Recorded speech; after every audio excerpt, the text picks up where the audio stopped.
name's James Cookson. Welcome to my YouTube channel. Now, in this video, we're going to talk about how to make money on Airbnb without actually owning any property. Sounds crazy, right? But you're obviously looking for this sort of topic, and thousands of people are doing this in a legal way, and I want to cover exactly how you can do that too. So, Airbnb, it is absolutely exploding. You see, over the last few years, people have been reluctant to travel abroad, obviously. We have lots of people that just need temporary accommodation, things like builders and contractors and stuff like that. It's not always holiday accommodation that people have. Maybe people have a problem with a property that they own, and then they need some temporary accommodation while it gets renovated and fixed. There's so many reasons why people use Airbnb, and it's really, really, really powerful for you as an investor to have that option to rent your property. Now, why would you want to do that? Well, let's look at some examples. So I have a buy-to-let property in Hastings, and a 3-bedroom property there would rent out for £800 every single month, right? Not bad. But could you make more money? Well, look, yes. If you look at a 3-bedroom property on Airbnb, I looked just now in the first week of January, which is going to be one of the quietest weeks of the year, you would get £120 a day. And if you were to fill that property for a month, that's roughly £3,600. Huge difference in the amount of money that you'll actually achieve.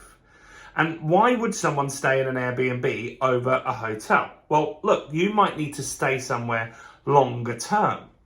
You see, you get a lot of contractors that they stay in Premier Inns and travel lodges and all these places, and they'll easily pay more than £100, but it's not really a home, is it?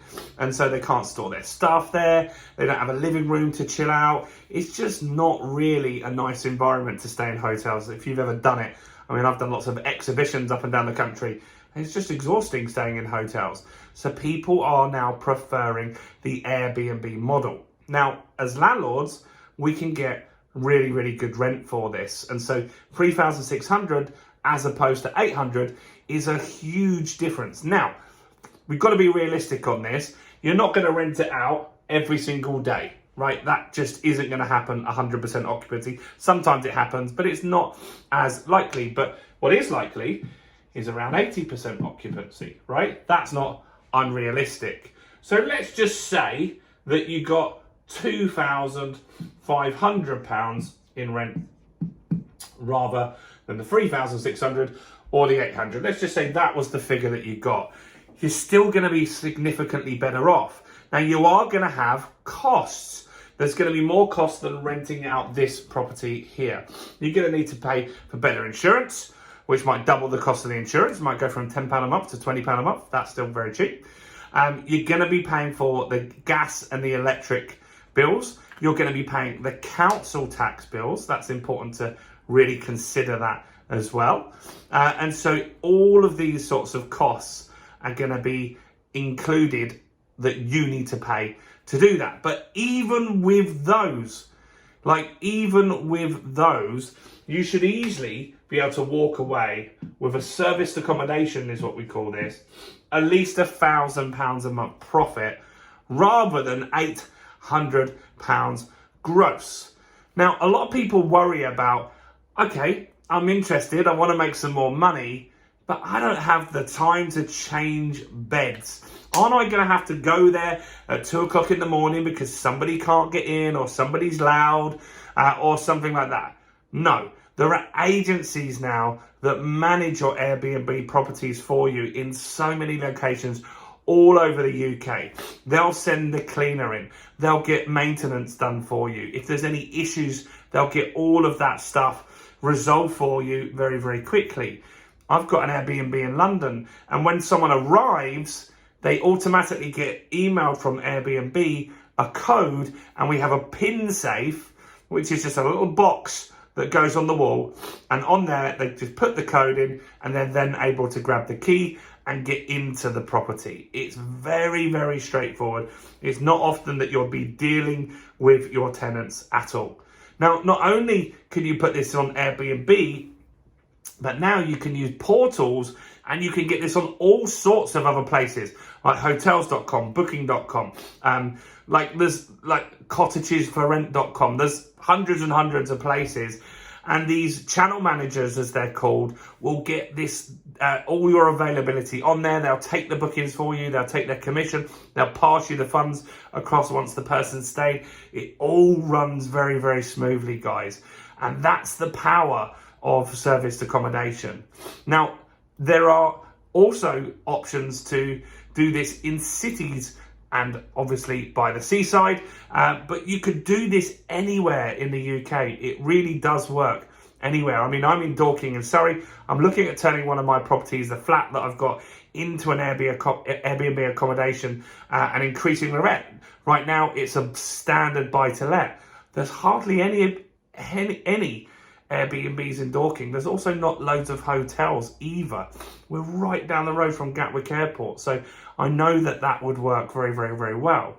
Now, you need to look at different locations because some towns and cities do have restrictions. London has a restriction on the amount of days that you can rent it out on Airbnb, so you need to make sure that you know all of that stuff up front. I think it's around 60 days, but go and check.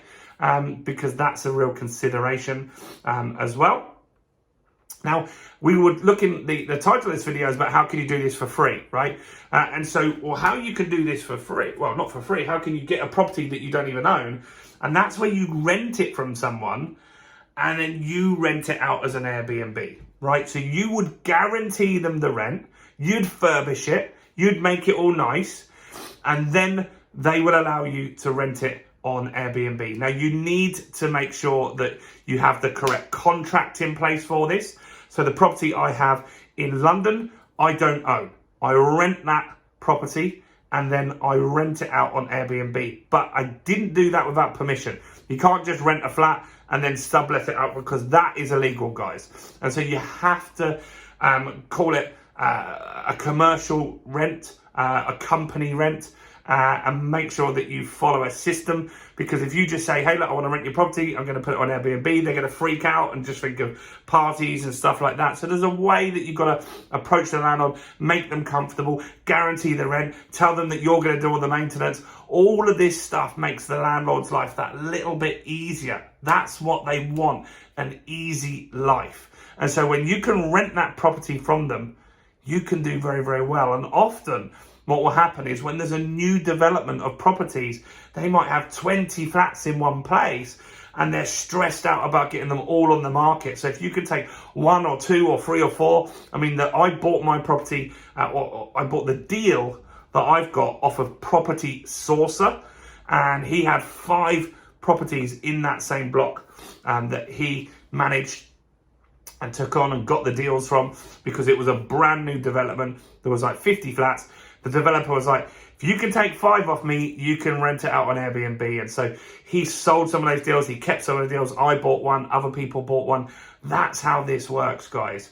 And so you also might get the rent slightly less. So if it's £1,000 property, maybe you can rent it for £900 because you're going to do the maintenance. You're going to keep it long term, and that gives you the benefits of the doubt with this landlord, and he will be more likely to give you that property. So that's how you can control a property, not own it, but when you control that property legally and you have the right contract in place and everybody knows what's going to be happening, you can then get this lucrative income from Airbnb, booking.com, hotels.com, and all these other places. You can get this temporary accommodation. You can get agents that manage it for you as well, and life can be very, very good. That's it. Let me know what you think about this. Do give me a quick like on the video. Comment below with your thoughts on this. Check out all the other content on my channel, including this video right here. Bye for now.